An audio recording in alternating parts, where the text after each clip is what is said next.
आज इस वीडियो में मैं आपको बताने जा रहा हूं सूर्य के हानि करने वाले गुणों के बारे में।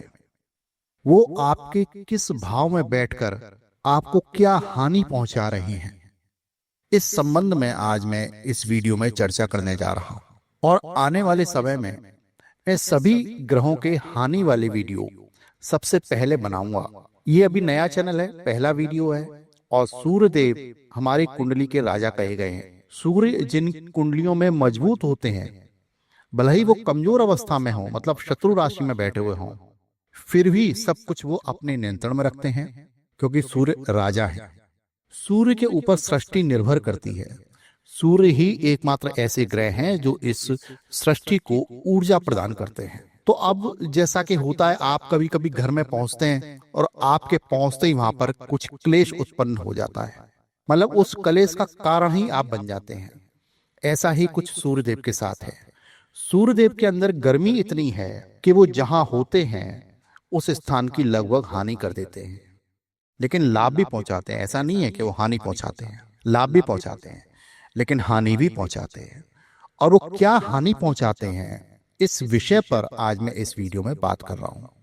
और अंत में मैं आपको बताऊंगा वो उपाय जिससे आप अपने सूर्यदेव के लाभ प्राप्त कर सकते हैं और हानि से बच सकते हैं। तो आप ईमानदारी के साथ इस वीडियो को बिना स्किप किए पूरा देखिए और चलते हैं मूल विषय की ओर। यत पिंडे तत् ब्रह्मांडे, यानी जो कुछ इस शरीर में है वही पूरे ब्रह्मांड में है। जैसे आप खुद अपने घर में होते हुए भी कभी कभी कलह या परेशानी का कारण बन जाते हैं, वैसे ही ग्रह भी कहीं ना कहीं अपने स्थान पर कुछ न कुछ परेशानियां उत्पन्न करते हैं। इस वीडियो को बनाने का सबसे ज्यादा फायदा तब होगा जब आप भी इस चर्चा में शामिल हों और आप अपनी कुंडली का अवलोकन करें और फिर नीचे कमेंट में बताएं कि मैं जो कमी बता रहा हूं क्या वो आपकी कुंडली से मैच कर रही है, क्योंकि ये चर्चा का विषय है।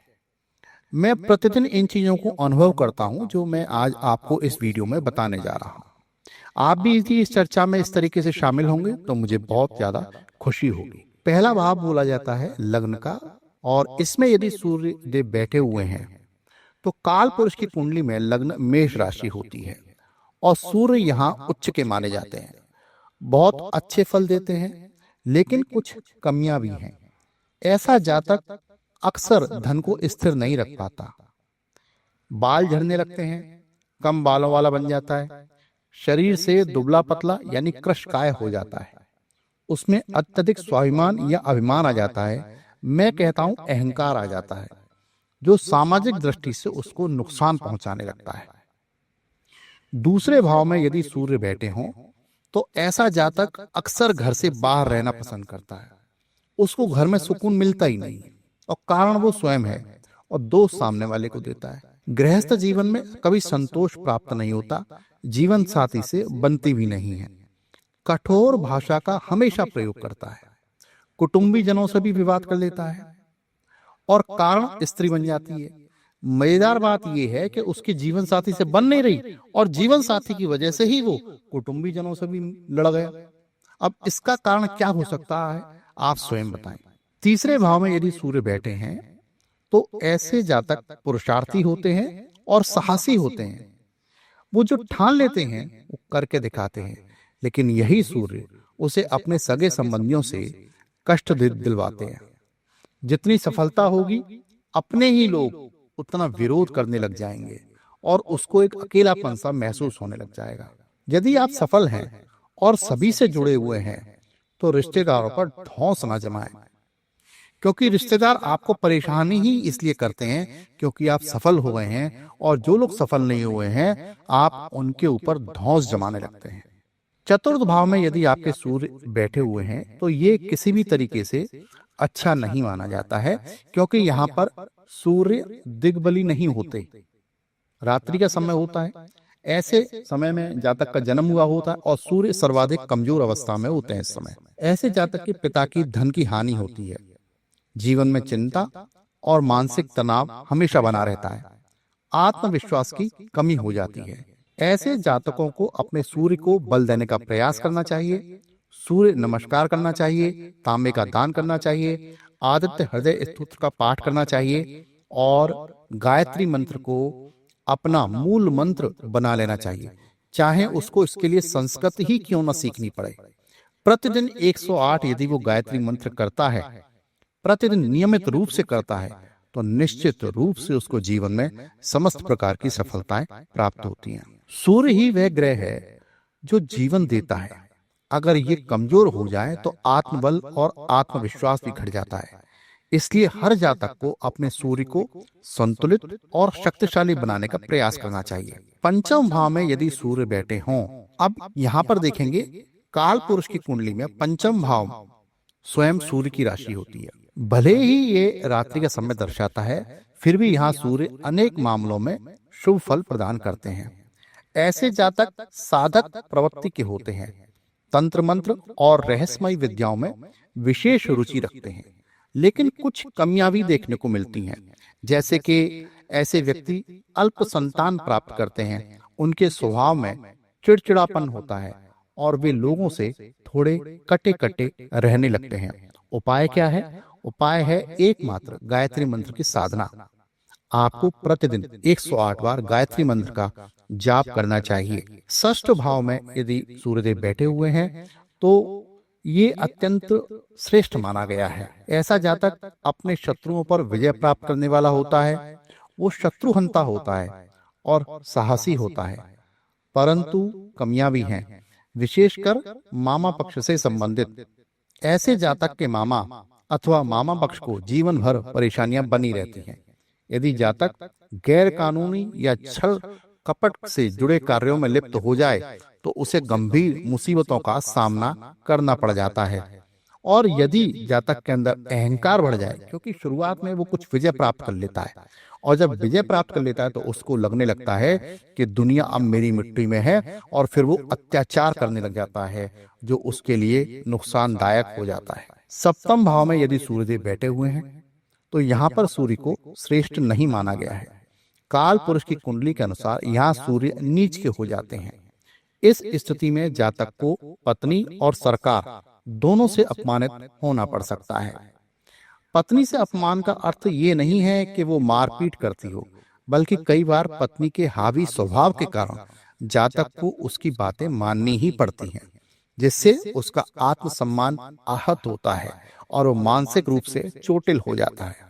सरकारी नौकरी में भी ऐसे जातक को बार बार कठिनाइयों और अपमानजनक स्थितियों से गुजरना पड़ता है।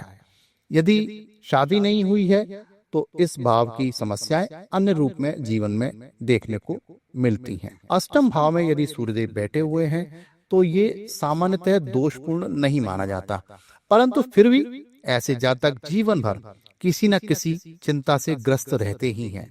पित्त संबंधी रोग जैसे एसिडिटी, अल्सर आदि इनकी प्रवृत्ति में देखे जाते हैं।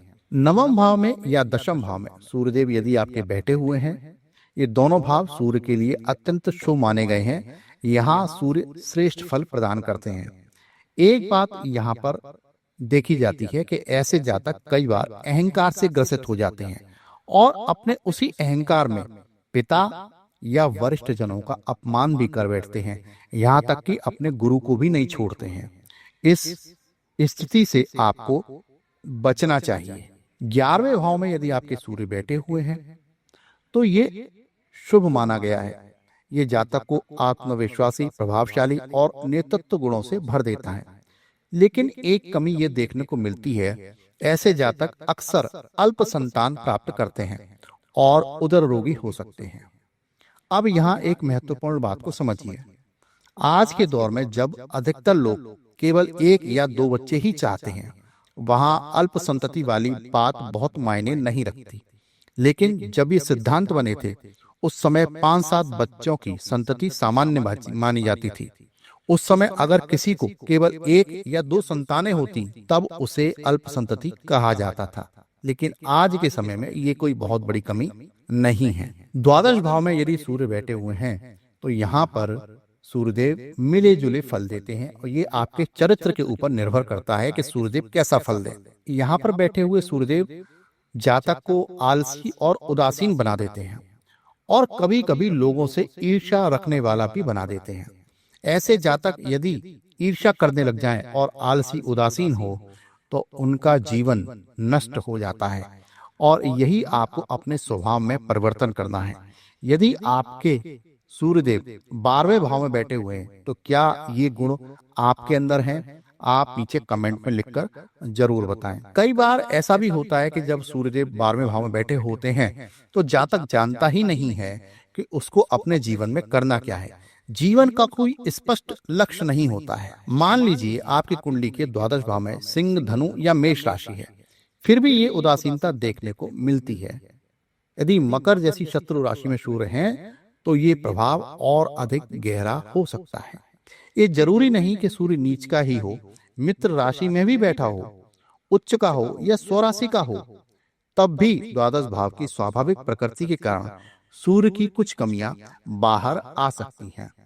अब ये कहना क्यों पड़ रहा है? कहना इसलिए पड़ रहा है क्योंकि 12वां भाव व्यय का भाव होता है और यहाँ पर जो भी ग्रह बैठेगा वो व्यय करेगा। अब सवाल उठता है कि उपाय क्या है? अगर आपकी कुंडली में सूर्य द्वादश भाव में बैठे हैं और आपको लगता है कि आप जीवन से निराश रहते हैं, लोगों से कटा कटा सा महसूस करते हैं, तो आपको स्वयं ये प्रयास करना होगा कि आप उदासीनता से बचें।